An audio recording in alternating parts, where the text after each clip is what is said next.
नमस्कार दोस्तों। कि विश्वकर्मा के जो वंशज हैं उन्हें ब्राह्मण नहीं माना जाता है, ऐसा 3-4 प्रश्न हमारे पास में आ चुके हैं और वो कहते हैं कि ये ब्राह्मण नहीं है।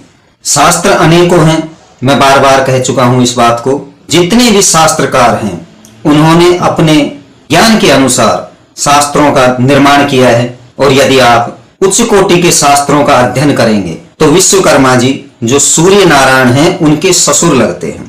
जो छाया सूर्य नारायण की पत्नी है वह विश्वकर्मा की ही पुत्री है। द्वितीय बात की सृष्टि खंड नामक एक ग्रंथ है, उसमें लिखा हुआ है कि सूर्य नारायण का आकार विश्वकर्मा ने ही दिया है। और ये बात आप जो हरिवंश पुराण महाभारत खिलबाग है उसमें भी लिखा हुआ है। द्वितीय बात कि विश्वकर्मा जो पंचगौड़ जांगड़ प्रदेश के जो जांगड़ ब्राह्मण जिन्हें बोलते हैं उनमें भी आता है, वो भी विश्वकर्मा का ही पूजन करते हैं। जो लकड़ी का कारपेंटरी का जो कार्य करते हैं वो विश्वकर्मा को ही पूजते हैं। जो हमारे उड़ीसा के अंतर्गत जगन्नाथपुरी मंदिर आता है उसमें लकड़ी की मूर्तियां हैं और लकड़ी के ही रथ पर भगवान जगन्नाथ की परिक्रमा की जाती है, रथ यात्रा निकाली जाती है। तो वो जो जांगड़ ब्राह्मण हैं वही यह कार्य करते हैं और अन्य कोई नहीं करता। और जो जितनी भी हमारी पत्थर की जो मूर्तियां हैं, आप गणेश से लेकर के और 32 भुजा दुर्गा तक देख लो आप, वो सभी मूर्तियां जो विश्वकर्मा वंशज हैं वही करते हैं। जो लोहो में सभी धातु में आती हैं। स्वर्ण में जो सुनार का कार्य है, सोना चांदी जो अन्य अष्ट धातुओं की बनाई जाती हैं वो सुनार बनाते हैं, तो वो भी पंचगौड़ में आते हैं। सूत्रधार, यहां इस बात पर भी काफी बहस हुई हमारे साथ में कि सूत्रधार वो कपड़ा बनाने वाले को भी बोला जाता है और जो यज्ञोपवीत जो जनेऊ होती है उसको पहनने वाले को भी सूत्रधारी बोला जाता है, सूत्रधार नहीं बोला जाता है। ये शास्त्रों में भी लिखा हुआ है और मैंने भी इसमें कहा था।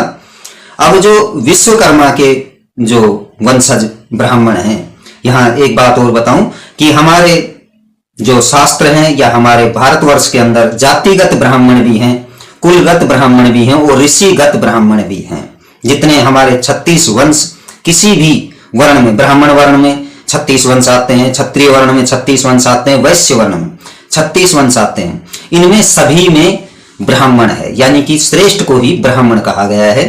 और जो विश्वकर्मा की उन्होंने पूछा कि इन्हें ब्राह्मण नहीं बोला जाता है, तो भैया जनेऊ जो यज्ञोपवीत है उनके ये अधिकारी हैं। और हमने खुद देखा है कि आज भी विश्वकर्मा के वंशज जो हैं वो जनेऊ यज्ञोपवीत को धारण करते हैं, तिलक लगाते हैं, यज्ञ अनुष्ठान आदि स्वयं करते हैं या करवाते हैं।